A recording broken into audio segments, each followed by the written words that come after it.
Hello students, good morning. So यहाँ SPCC के part 1 में अब तक हमने 4 चैप्टर देखे हैं और नेक्स्ट अब हम 5th चैप्टर स्टार्ट ऑन करने वाले हैं, जो है letters of inquiry and their replies.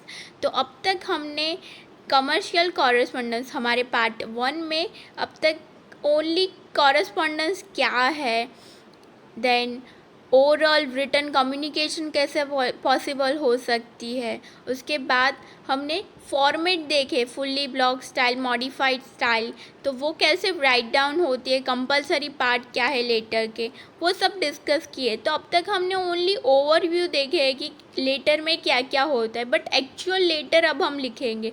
तो एक्चुअल लेटर, उसके फॉर्मेट, उसके सैम्पल अब हम देखेंगे। तो लेटर में फर्स्ट हम किससे स्टार्ट ऑन करने वाले हैं? इंक्वायरी लेटर्स से, कि इंक्वायरी लेटर्स कैसे लिखे जाते हैं। तो इस चैप्टर में हम देखेंगे कि इंक्वायरी क्या है, उसके रिप्लाईज कैसे दिए जाते हैं। और बिजनेस इसमें ओनली एक टाइप के लेटर्स नहीं होते, बहुत सारे लेटर्स है यहाँ पे। जैसे इंक्वायरी लेटर है तो उसी वे में ऑर्डर लेटर भी हो सकते हैं, कि ऑर्डर पहले आप इंक्वायरी करते हो, जब इन्फॉर्मेशन आ जाए, उसका रिप्लाई आ जाए, वो आपको अच्छा लगे तो उसके बाद आप ऑर्डर प्लेस ऑन कर सकते हो। ऑर्डर के बाद कुछ प्रॉब्लम होती है तो उसके लिए आप उस प्रॉब्लम के रिगार्डिंग कॉरेस्पॉन्डेंस करते हो उस पार्टी से। तो इसी वे में बहुत सारे कॉरेस्पॉन्डेंस होते हैं। तो इस चैप्टर में पर्टिकुलरली हम इंक्वायरी लेटर्स देखेंगे। फर्स्ट देखते हैं कि इस चैप्टर में कौन से टॉपिक्स है जो हम कवर करने वाले हैं। फर्स्ट है introduction, explanation of inquiry letter, important points to be considered for writing inquiry letters, replies to inquiry letter। जो इंक्वायरी लेटर हमने पहले लिखा था उसमें कौन कौन से इम्पोर्टेंट पॉइंट्स है जो कंसिडर करने चाहिए हमें, देन उसका रिप्लाई कैसे होता है वो वे भी हम इसमें स्टडी करेंगे। Points to be consider for writing replies and उसके एग्जाम्पल। तो सैम्पल लेटर्स हमें यहाँ पे दिए हुए। ओके, तो हम हमारा इंट्रोडक्शन अब स्टार्ट करते हैं। सो बिजनेस इसमें हमने पहले देखा बैंक कॉरेस्पॉन्डेंस। ओनली एक टाइप के लेटर नहीं होते, बहुत सारे टाइप के कॉरेस्पॉन्डेंस होते हैं। तो पर्टिकुलरली हम यहाँ पे इंक्वायरी के रिलेटेड डिस्कस कर रहे हैं, और इंक्वायरी किस चीज़ के रिलेटेड पॉसिबल हो सकती है। सो आप एग्ज़ाम्पल ले सकते हो कि आपका जो बिज़नेस है वो असेंबली का बिज़नेस है। आप जो रॉ मटेरियल है वो किसी और प्लांट से परचेज करते हो और देन वो पार्ट्स असेंबल करते हो और देन मार्केट में उसे बेचते हो। तो आपको पहले असेंबलिंग करने से पहले आपको रॉ मटेरियल परचेज करना होगा, उसके जो रिक्वायर्ड पार्ट्स है वो मार्केट में से पहले परचेज करने होंगे। तो मैन्युफैक्चरिंग यूनिट होगा उसका, तो उनके पास से वो परचेज करना होगा। तो आप जब मैन्युफैक्चरिंग यूनिट को कांटेक्ट करते हो तो पहले आप ऐसे ही ऑर्डर नहीं दे देते हो, आप उसके लिए पहले एक इंक्वायरी करती हो। तो इंक्वायरी किस चीज़ के रिलेटेड होती है, तो आप उसकी क्वालिटी के लिए इंक्वायरी कर सकते हो, आप देन उसकी प्राइस के रिलेटेड, देन चैनल के रिलेटेड, डिस्ट्रीब्यूशन जो चैनल है उसके रिलेटेड भी इंक्वायरी कर सकते हो। तो डिफरेंट डिफरेंट टाइप की इंक्वायरी पॉसिबल हो सकती है। ओके, तो डिस्कस करते हैं। Business letters are important tool for the development and publicity of business. तो बिज़नेस लेटर बहुत इम्पॉर्टेंट है, वो हमने पहले भी डिस्कस किया है कि हाउ दिस इज़ इम्पॉर्टेंट और उसके स्कोप क्या है। According to the requirement in business, different types of business letter are used. तो डिफरेंट डिफरेंट टाइप के हमारी नीड के अकॉर्डेंस, बिजनेस की नीड के अकॉर्डेंस डिफरेंट डिफरेंट टाइप के कॉरेस्पॉन्डेंस अकर होते हैं।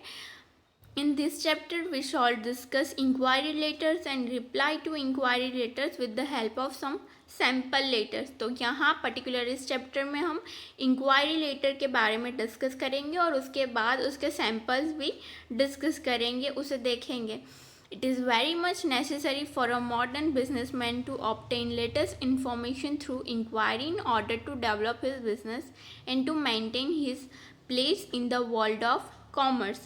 तो आप एज अ कस्टमर और एज अ बिजनेसमैन आपको अपना बिजनेस की ग्रोथ करनी है, डेवलपमेंट करनी है, तो आप ऐसे ही ऑर्डर दे दोगे तो वो अपने बिजनेस के लिए अच्छा नहीं होगा। तो आप क्या करोगे, उसके लिए पहले इंफॉर्मेशन गैदर करोगे। और इंफॉर्मेशन कैसे गैदर होगी, तो आप उसके लिए पहले इंक्वायरी कर सकते हो कि उस प्रोडक्ट की डिटेल्स क्या है, उसकी प्राइस क्या है, क्वालिटी क्या है, फीचर्स क्या है उसके बाद परचेज ऑर्डर करना चाहिए, पहले इंक्वायरी करनी चाहिए। Inquiry can be made to know the formal and informal details. तो इंक्वायरी फॉर्मल इनफॉर्मल डिटेल्स के बारे में हो सकती है। The financial position, yes, product के बारे में भी हो सकती है, और बिजनेस के फाइनेंशियल पोजीशन के बारे में, आप किसी से बैंक से लोन रहे हो, किसी फाइनेंशियल इंस्टीट्यूशन से लोन ले रहे हो, तो वो फाइनेंशियल इंस्टीट्यूशन जो होगी तो वो पहले क्या आपसे पूछेगी कि आपकी फाइनेंशियल पोजीशन कैसी है। आपको लोन तो वो दे देगी, बट उसकी श्योरिटी क्या है कि आप उसे 2 साल या 3 साल में उसे रिटर्न करोगे। तो उसके लिए आपको अपनी फाइनेंशियल पोजीशन शो करनी होगी ताकि उसे भी वो श्योरिटी हो सके। And other matters and opinion regarding the business. As a customer, before we buy anything from the market, we would like to know about the price, weight, quality, packing, maximum discount, etc. तो as a customer हम जब कुछ purchase करते हैं तो उसके regarding हम उसकी सारी डिटेलिंग पहले देखते हैं कि उसकी प्राइस कैसी है, वो रिजनेबल है कि नहीं, उसकी क्वालिटी कैसी है, पैकिंग कैसा है, उसके ऊपर डिस्काउंट दिया गया है या नहीं। तो उस सारी बातों को कंसिडर करने के बाद हम हमारा परचेज ऑर्डर रखते हैं, परचेज करते कुछ भी। तो वैसे ही बिजनेसमैन को भी ऑर्डर देने से पहले जो भी कुछ वो परचेज कर रहे हैं उसकी सारी डिटेलिंग, उसकी सारी इंफॉर्मेशन पहले गैदर करनी चाहिए, और वो इंफॉर्मेशन वो इंक्वायरी के थ्रू कर सकता है। Moreover, we would also like to know about the product's guarantee and warranty. तो पैकिंग, प्राइस, उसके अलावा हम प्रोडक्ट की गारंटी वारंटी को भी कंसिडर करते हैं और उसके बाद हमारा डिसीजन रखते हैं। देयरफॉर टेकिंग अ डिसीजन, तो डिसीजन लेने से पहले ये सारी चीज़ें हम कंसिडर करते हैं। If a customer is so curious about his limited purchase, the trader will certainly be absolutely careful because he purchased a large number of goods of different varieties on a large scale. तो यहाँ पे comparison की गई है कि जो customer है वो स्मॉल नंबर में परचेज कर रहा है। आप मार्केट में जाते हो तो वो स्मॉल नंबर में आप परचेज करते हो, आप किसी एक प्रोडक्ट को परचेज करते हो, वाइल उसका जो ट्रेडर होगा, जो मैन्युफैक्चरर है, तो वो उसे लार्ज नंबर पे बना रहा है, बेच रहा है। तो अगर एक कस्टमर ओनली एक थिंग परचेज करके भी इतनी सारी चीज़ें को कंसिडर करने के बाद डिसीजन लेता है, तो उसका जो मैन्युफैक्चरर है, ट्रेडर है, तो उससे ज़्यादा चीज़ें कंसिडर करने के बाद डिसीजन लेना चाहिए ताकि उसका बिजनेस अच्छा चले। Now we shall study about such inquiries letter in detail. तो डिटेल में इसकी स्टडी करेंगे अब हम। एक्सप्लेनेशन ऑफ इंक्वायरी लेटर्स, तो यहाँ पे इंक्वायरी लेटर्स की डिटेलिंग दी गई है। व्हेन अ कस्टमर और a businessman rights a letter to a seller requesting him to give required information for purchase of goods generally in bulk, such letter are known as inquiry letters। तो यहाँ पे ये definition है inquiry letters की। तो यहाँ पे अगर हमें कोई क्वेश्चन आया इंक्वायरी लेटर के रिलेटेड शॉर्ट नोट लिखने के लिए, तो फर्स्ट हमारी यहाँ पे उसकी डेफिनेशन आएगी। और डेफिनेशन में क्या होगा कि अगर कोई कस्टमर और बिजनेसमैन बल्क में ऑर्डर देने के लिए इंफॉर्मेशन चाहता है, इंक्वायरी करना चाहता है प्रोडक्ट के रिलेटेड, तो उसे हम इंक्वायरी लेटर कहेंगे। Generally this type of letter are written by a customer और बिजनेसमैन।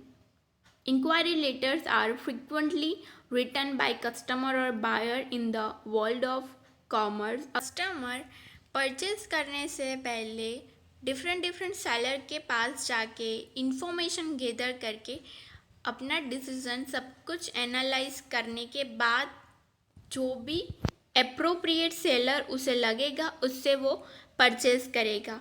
तो हम भी रियल लाइफ में भी ऐसा ही करते हैं कि हम अगर वेजिटेबल्स परचेज करने के लिए गए हैं मार्केट में, तो दो सेलर है जहाँ पे एक हमें कम प्राइस में अच्छी क्वालिटी के वेजिटेबल प्रोवाइड कर रहा है, तो हम दूसरे के पास नहीं जाएंगे, हम फर्स्ट वाले के पास ही जाएंगे.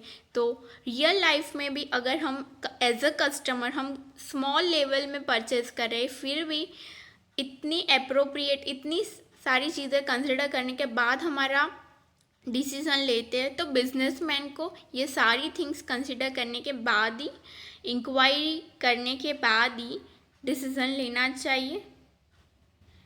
Okay, important points to be consider for writing inquiry letters. तो इंक्वायरी लेटर्स जब हम रियल लाइफ में राइट डाउन कर दे, बिजनेसमैन जब इंक्वायरी लेटर्स लिखते हैं तो उस टाइम कौन कौन सी चीज़ें हैं जो कंसिडर करनी चाहिए वो यहाँ पे हम डिस्कस करेंगे.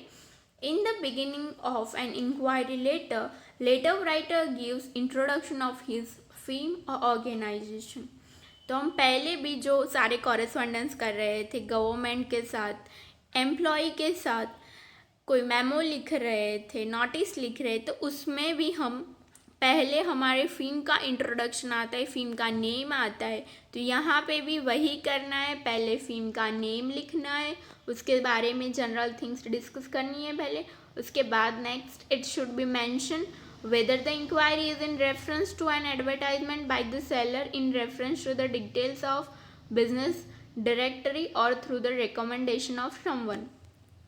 तो यहाँ पे रेफरेंस भी लिखना है कि रेफरेंस में कोई एडवर्टाइजमेंट पेपर में दी गई थी या कोई आपने डायरेक्टरी रीड करके उसके बाद रेफरेंस लेके यहाँ पे कांटेक्ट किया है और किसी और थर्ड पार्टी ने आपको रेकमेंड किया है. तो रेफरेंस यहाँ पे लिखना भूलना नहीं है कि आपको रिफ़र किसने किया, आपने एडवर्टाइजमेंट देख के सेलर को कांटेक्ट किया है या कोई और किसी और पर्सन ने आपको रेकमेंड किया है. तो रेफरेंस यहाँ पे लिखना है. The purpose of inquiry must be mentioned at the beginning of the letter. It must inform whether the inquiry is for the purchase of goods or to avail services or to obtain general information. तो जो body paragraph होता है और जहाँ पे हम हमारा matter discuss करते, तो या वो डिस्कशन स्टार्ट कैसे होगी, तो आपको फर्स्ट यही डिस्कस करना है कि आपका इंटेंशन क्या है ये इंक्वायरी लेटर लिखने का. तो किसके रिगार्डिंग आप इंक्वायरी करना चाहते हैं, आप किसी गुड्स की परचेज के रिगार्डिंग इंक्वायरी करना चाहते हैं, किसी सर्विस के रिगार्डिंग और किसी अदर थिंग्स के रिगार्डिंग. तो आपको पहले ये मेंशन करना होगा. Request for catalogue, price list, quotation, samples, demonstration of goods should be made. और देन आपके नीड के अकॉर्डिंग आपको प्राइस लिस्ट चाहिए, आप क्वालिटी के रिगार्डिंग डिस्कस कर रहे हैं तो कैटलॉग चाहिए, कोटेशन चाहिए, सैम्पल्स चाहिए आपको, तो उसके रिगार्डिंग आपको यहाँ पे रिक्वेस्ट करनी होगी. The inquiry should be clear and specific about the goods to be purchase. Inquiry about the available variety of the specified goods can also be made. तो आप जब गुड्स की रिगार्डिंग इंक्वायरी कर रहे हो तो स्पेसिफिक गुड्स यहाँ पे आपको मेंशन करना होगा. किस टाइप के गुड्स के रिगार्डिंग आप इंक्वायरी करना चाहते हो, उसके रिगार्डिंग इन्फॉर्मेशन लेना चाहते हो, तो आपको उसके रिगार्डिंग स्पेसिफिक टाइप भी यहाँ पे मेंशन करना होगा. टू बी स्पेसिफिक यहाँ पे रहना है. ओके, तो ये हमारे थे important points to be consider for writing inquiry letters. और दूसरे पॉइंट हम बाद में डिस्कस करेंगे. तो अब तक हमने क्या डिस्कस किया, तो पहले हमने इंट्रोडक्शन देखा, उसके बाद explanation of inquiry letters and then कि ये जो इंक्वायरी लेटर्स होते तो उसमें क्या क्या चीज़ें हमें कंसिडर करनी चाहिए और उसके बाद लेटर राइट डाउन करना चाहिए.